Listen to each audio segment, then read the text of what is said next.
No one will suffer injustice due to Saitam, a pledge from the President. Divi Naguma renamed as Samurdhi. Minister Lakshman Kiriyalla informs Parliament that a public referendum will be held on constitutional reforms. Public laments that rice is unavailable at the control price.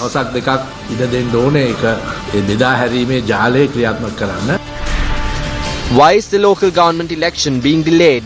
ගැඹුරු ශාන්ත මුහුද තුල භයංකාර දියවැල් යටින් ඇති බවට සියලු දෙනාටම සැක කළ හැකි බව පමණක් කමිෂන් සභාවේ මතය වේ. Decisive meeting over the crisis surrounding the Chief Minister of Tamil Nadu. Good evening and welcome. You're with News First, your number one news provider. I am Shamir Rasuddin. I'm Sonali Wanigabaduke. Here's a look at the stories in detail now.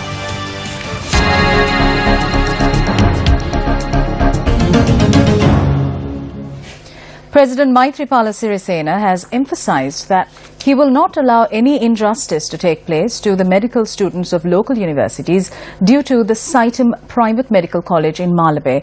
The head of state made this pledge during an event held in Nuwara today.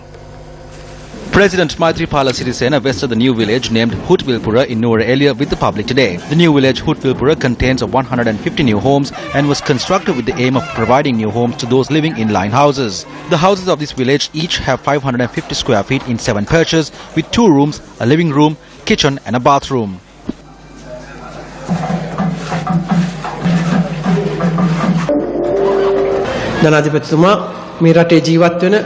The President has treated all communities living in the country in an equal manner. We are aware that he is working with commitment to provide them their rights. We may be Sinhalese or Tamil, but we need to keep in mind that we are all Sri Lankans.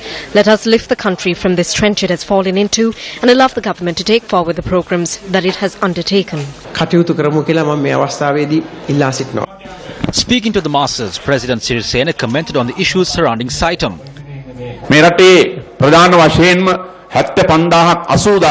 Between 75,000 to 80,000 students go to overseas universities. We need to ensure that they remain here and provide them with the required facilities. Each and every educational institution must be of a high standard. With regard to the issue on Saitam in Malabe, I must make it clear that the government will solve it justly. I will have discussions with all relevant parties and solve this problem through a reasonable program which everybody can accept.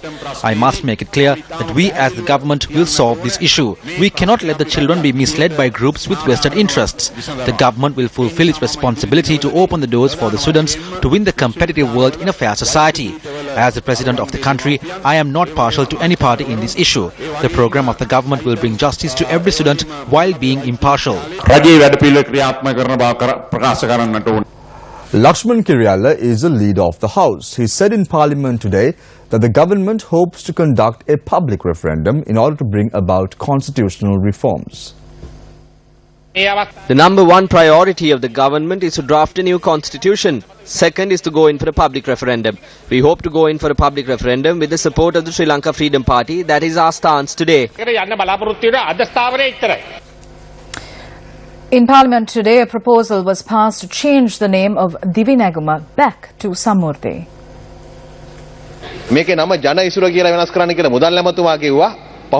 The finance minister wanted for the name to be changed to Jana Isura. And you said he must be confused and said that it must be changed back to Samurdhi. When it comes to changing the name, when the holdings of the Samurdhi banks were changed to Divi Naguma banks, an estimated 50 million rupees was spent in the year 2014. So if it took 50 million the last time, I assume the cost to change the boards this time around would be at least 80 million rupees. The Prime Minister said that a software will be developed to assess the weight age. If this is done in such a scientific manner, then we will be able to correctly identify who requires Samurdhi.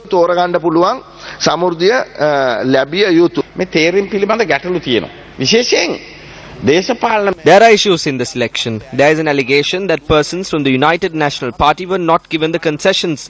The new software will do the selections. There will be a 90% accuracy, and if there is an issue, it can be appealed. We are not making any changes to the date until a constitutional amendment is done. When it does, we hope to make the changes in the Act. A major cost will not be incurred in changing the hoardings. The officers in the Samurdhi banks will make a nice hoarding as Samurdhi Development Bank, and it will not cost millions. වියදම් වෙන්නේ නැහැ. කෙටුම්පත කාරක සභාව I wish to announce that the draft bill was passed without any amendments. සම්මත කරන ලද බව දන්වනු කැමැත්තෙමි. A group of shareholders of Sri Lankan Airlines held discussions in Colombo today on the current situation of the national carrier. The government of Sri Lanka is in the process of selecting an investor to further improve the services of national carrier Sri Lankan Airlines under a public-private partnership. Speaking to Newsfirst recently, Deputy Minister Eran Wickramaratne said Texas Pacific Group or TPG has been proposed as the most suitable partner for the project. Now there is a process under the PPP. So that has to get underway now. For this to get underway, an American company decided to start a due diligence process soon. Then they will start negotiating with the government as to whether they will buy this as a whole or in shares. මේ ආයතනයේ කොයි විදියට There is an issue as to how this firm would select an entrepreneur. Through the media, we got to know how different firms under different names had approached the government from America and other countries. However, the firm which was to be selected had been cancelled, and now a new firm has been included. Regardless of which course would be taken in terms of this firm, we will be keeping a close eye as to how the shares of our associates and their companies will be valued by the government. If stacks of money are being put into their own pockets by handing it out to various parties, we are against it. It appears that it would be unsuccessful no matter to whom they award it to. They are coming to earn some money and leave once it's destroyed. This company is trying to shatter ideas into little pieces and sell them off. It is the airport services which will suffer losses. As shareholders, we have a problem with them abandoning the airport services and selling Sri Lankan Airlines.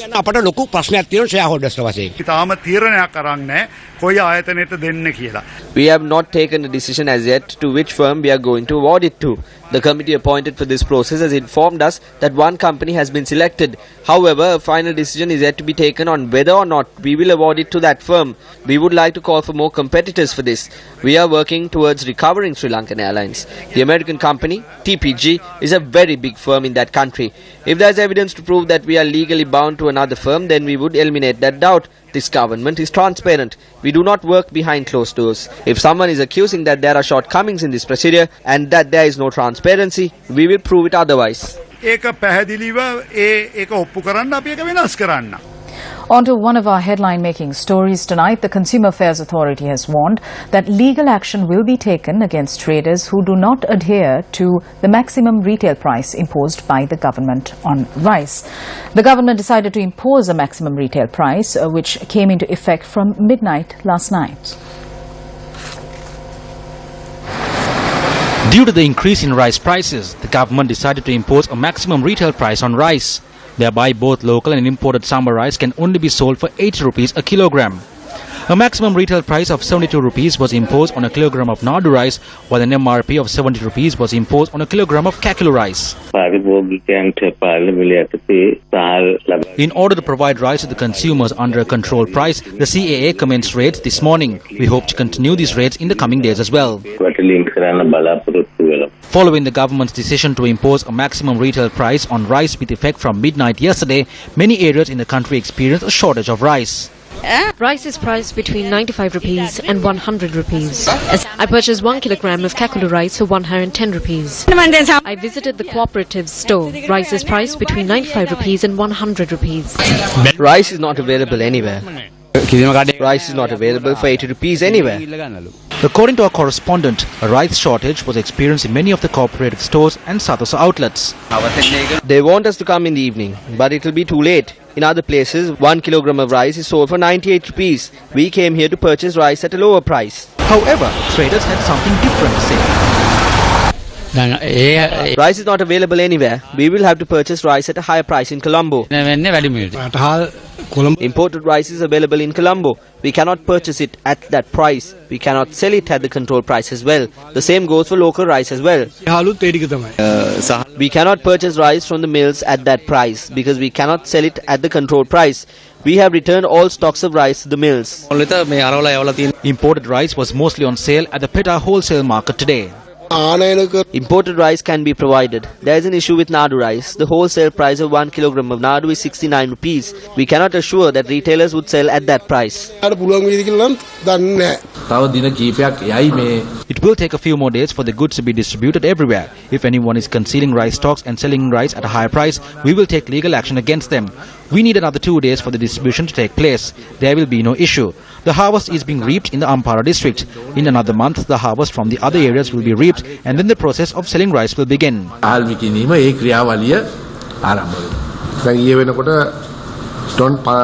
We received a consignment of 500 metric tons from Pakistan. We hope to distribute that consignment among the people who are affected by the drought. Indonesia has promised the president to provide 10,000 metric tons of rice free of charge. We will provide the entire consignment in the coming days, and measures are being taken in this regard. The maximum retail price imposed on rice is a subject that drew attention in Parliament today. Let's take a listen to the views expressed by parliamentarians on the subject. The government has not released a gazette which allows them to enforce this control price. The question we have is, what is the government doing? Even the government does not know. There was a method followed to publish the gazette. When it was done before, MP Bandal Gunawardena went to court and got a ruling to make it void. Afterwards, in order to correct it, it must be taken before the Consumer Affairs Authority Council. The gazette can only be published after the council grants its approval. It was done at 3 yesterday and the gazette has been published. The case is not over. You are imposing the maximum retail price in direct violation of the provisions made in the Consumer Affairs Authority Act. That does not benefit the consumers. When a case is taken to court, all the businessmen are released from it. When a sudden decision is taken by the government, the President, the Prime Minister, and it is passed by Cabinet, it must be published in the Gazette. That is the tradition that was followed. When we followed it several months ago, the MP had taken the matter to courts. Where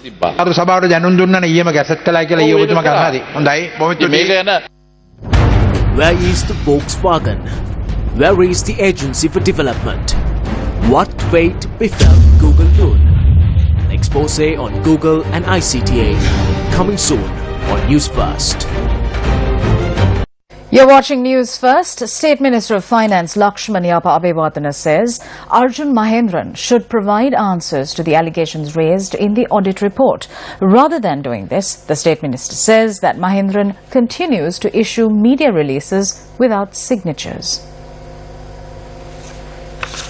Several newspapers yesterday published a release said to have been issued by former Central Bank Governor Arjun Mahendran over the allegations which are being raised by civil and political representatives, citing an internal audit report of the Central Bank. According to the letter, the Central Bank has not queried Arjun Mahendran regarding an internal audit report. The newspaper reports, quote, Arjun Mahendran as saying that he is being charged of various accusations in a bid to cover up the wrongdoings of the previous government.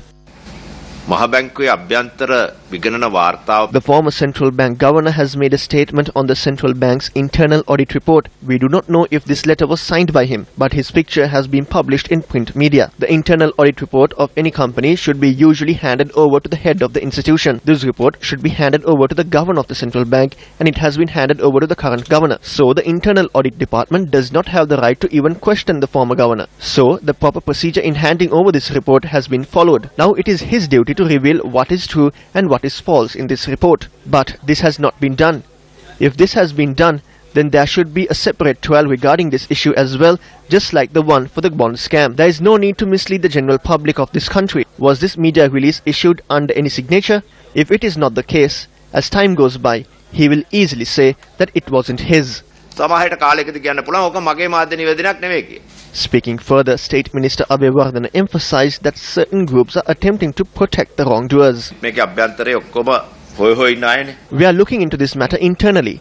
Certain people are writing letters and we know exactly who is writing for the papers. We know about these people as well because they are the ones who are writing to protect them. They are the ones behind all of this. It is a bit difficult to stop talking about this once I start. He was the only one who was not sworn in. It is a problem for us as well as to why such a person held a position in this country without taking an oath. Meanwhile, the World Bank in Sri Lanka was quick to issue a statement with regard to the bond controversy. The World Bank said in a statement that it has not undertaken any assessment of the Auditor General's report on the central bank bond issue. The World Bank released this statement in response to statements released earlier by several media outlets with regard to the issue. In the recent past, news about a mansion with no clear owner was revealed to the public. A similar revelation was made in Parliament today, this time about a hotel complex in Kolpite with issues surrounding ownership. ඉඩමේ බදු වටිනාකම කීයද කිව්වේ? 10000ක්. 10000ක පදනම මත රුපියල් 9,99,000ක් වූ මුදලක් බදු වටිනාකම ලෙස ගණනය කර ඇත. රුපියල් 10000ක් අක්කරයක රුපියල් 10000ක්. ඔව්. Not for an acre, but for a year. I need to check on the matter to provide an accurate answer. If even a perch was given for 10,000 rupees in Kolpiti, that is something that needs to be investigated. Has an investigation been done on this transaction? When you raised the question, I took a look at the attachments. The entire land has been given for 10,000 rupees. This was probed and handed over to the FCID. We do not know how this was done and where it was done, or whether it is owned by the government or even if it is to be sold to the private sector later on. Some persons have made false claims. We have removed one person. It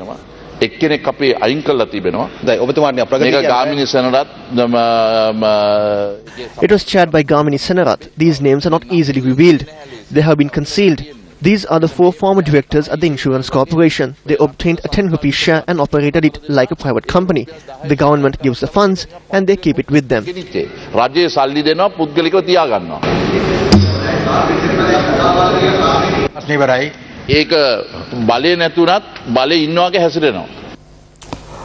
is not always you find that a garbage issue restricts traffic. However, it happened again. Roads were obstructed and traffic was at a standstill as residents of Ekala engaged in a protest against attempts to dispose garbage collected from Colombo into an area in Jayala and Ekala. Traffic along the Colombo, Minuangoda and Gampaha-Jayala main roads came to a complete standstill from the Ekala junction as a result of this demonstration. A correspondent said that vehicular congestion was reported for a period of over 3 hours.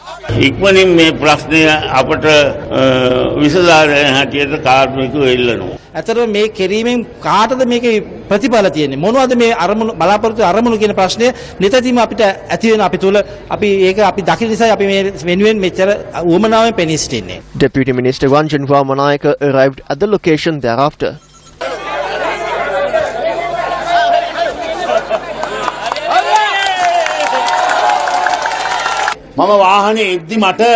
I was contacted by His Eminence Malcolm Cardinal Ranjit by phone.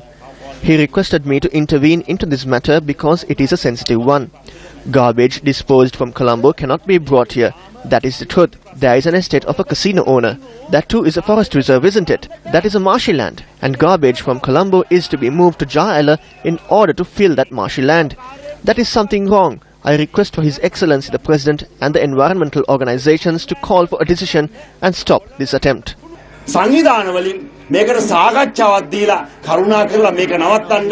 Thereafter, the Deputy Minister made several attempts to make phone calls but could not connect to the recipients.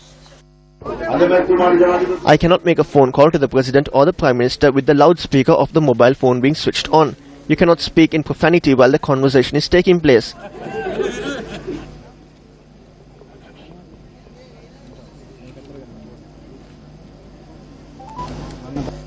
Some of those people are connected to thugs. I have even received death threats.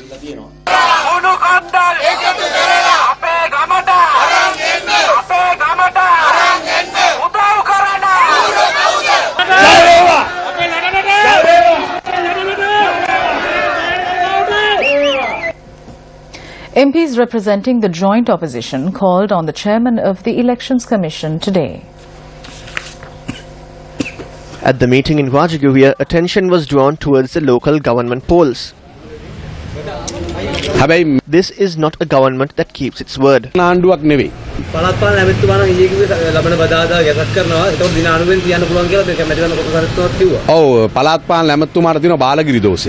ඒක ජීවිතේට හරියන්නේ නැහැ. It is clear that the Commission has done everything required for the elections. The only delay is from the Ministry and Government. They need to take the necessary action.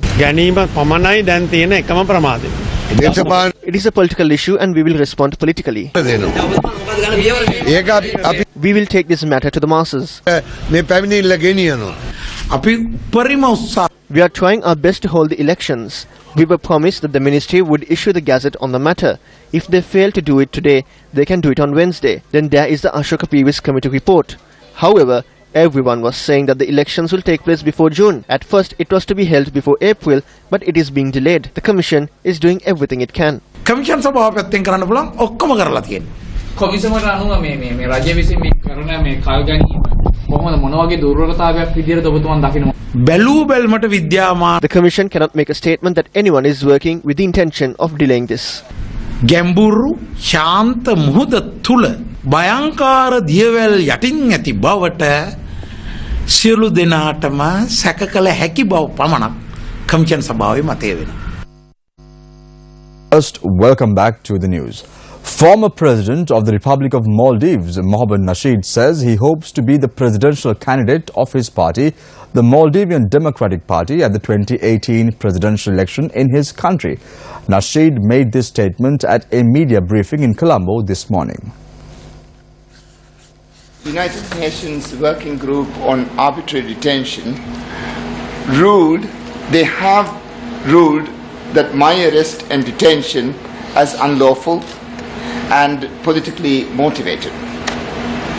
That ruling further goes on to say that my civil and political rights must be restored. In his fear to contest me, if President Yamin bars me from contesting the elections, then of course his presidency will lack the necessary legitimacy. Former President of the Maldives was sentenced to 13 years in prison after he was found guilty of ordering the arrest of a judge while in office. Violent protests have rocked the Maldives since the arrest of Mohammed Nasheed, asking for the resignation of the current president, Abdullah Yamin, on corruption charges. The former president was later released in early 2015. When asked about the investments that are taking place in his country, the former president of the Maldives had this to say. It would be, ideally all interested parties who would invest in the Maldives must do their due diligence, must see if what they are signing, and they must understand that we will only be able to hold legally got contracts, not contracts through corruption, not contracts through embezzlement, and all sorts of other irregular means. So unless contracts are legally binding, we will not be able to maintain them. We are in a very unfortunate situation where corruption is so rampant that it has consumed almost all the state apparatus. People now can step into the Maldives or many other South Asian countries and buy a government. They can buy a parliamentary majority, they can buy the executive, they can buy the judiciary. So actually in today's expansionism, you do not have to invade a country to own it. You can buy it. A brainstorming session of the SARC Development Fund was held in Colombo this morning. A group including Minister of Finance Ravi Karunanayaka and other representatives of the Secretariat of the SARC Development Fund were present at the brainstorming session. In Sri Lanka, our President, His Excellency Maithripala Sirisena, had declared year 2017 as a year of poverty alleviation in Sri Lanka. We look forward to the sustainable growth of the economy managed with sound macroeconomic principles. It is a fact that national debt burden is of tremendous concern. I am sure that today's brainstorming sessions will no doubt create new vistas in development funding in the SARC region. The Iranian ambassador to Sri Lanka, Mohammad Zairi Amirani, says that the Umma Oil multi-purpose project is nearing completion. The ambassador made this statement while addressing the country's 38th National Day celebrations in Colombo last evening. Iran and Sri Lanka have always enjoyed friendly, stable and tension-free relations. One of the best symbols of cooperation between two countries is undoubtedly Umma Oya multi-purpose development project. This project, once completed, will irrigate 25,000 acres of agricultural land and shall generate 120 megawatts of much-needed clean electrical energy. Fortunately, the project has been progressed more than 75%, and it is estimated to be completed in the early of the next year. The event, which is organized by the Iranian Embassy in Colombo, was attended by Minister of Provincial Councils and Local Government Faiza Mustafa and several other dignitaries. Undoubtedly, Iran has been one of the leading trading partners of Sri Lanka, which saw a slowdown due to the sanctions imposed on Iran from 2012 to 2016. However, in the post-sanction period, both countries are working closely in exploring all avenues, increasing our interaction and for restoring the economic ties to turn a new leaf in the history of our diplomatic relations.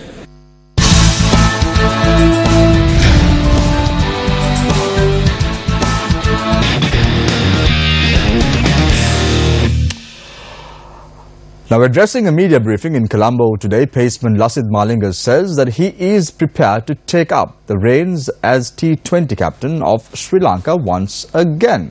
The 15-man squad named for the T20 series against Australia includes Lasith Malinga. He is not the captain. The team will be led by Upul Tharanga. I'm glad that Lasith Malinga has been able to rejoin the team. He will make an entrance to the T20 series and we hope to take him to the Champions Trophy as well as the World Cup. It is the intention of the board to protect Lasith Malinga till we reach the 2019 World Cup.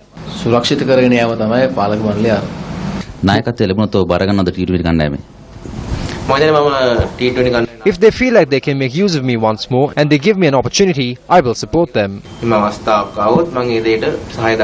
Questions were also raised on the delay in naming the Sri Lanka A squad for the series against the England A team. I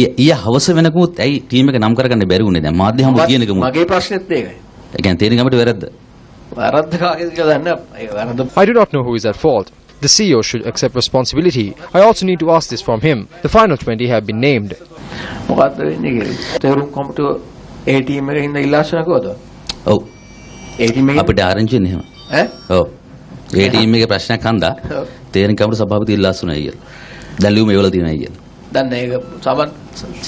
Sanath is not in Sri Lanka yet. He is on the way. You have already removed him from this position on multiple occasions. Positions, posts, and sometimes even the positions that you hold are not permanent. It's all temporary. Something interesting happened today in Parliament. That's right. We end tonight's bulletin with an unexpected incident that took place in the parliamentary chamber. I'm Sonali Vanigabadage. And I am Shamir Rasuldeen. Enjoy the footage. Take care and good night. Honorable Shehan Singh will now take chair. Oh.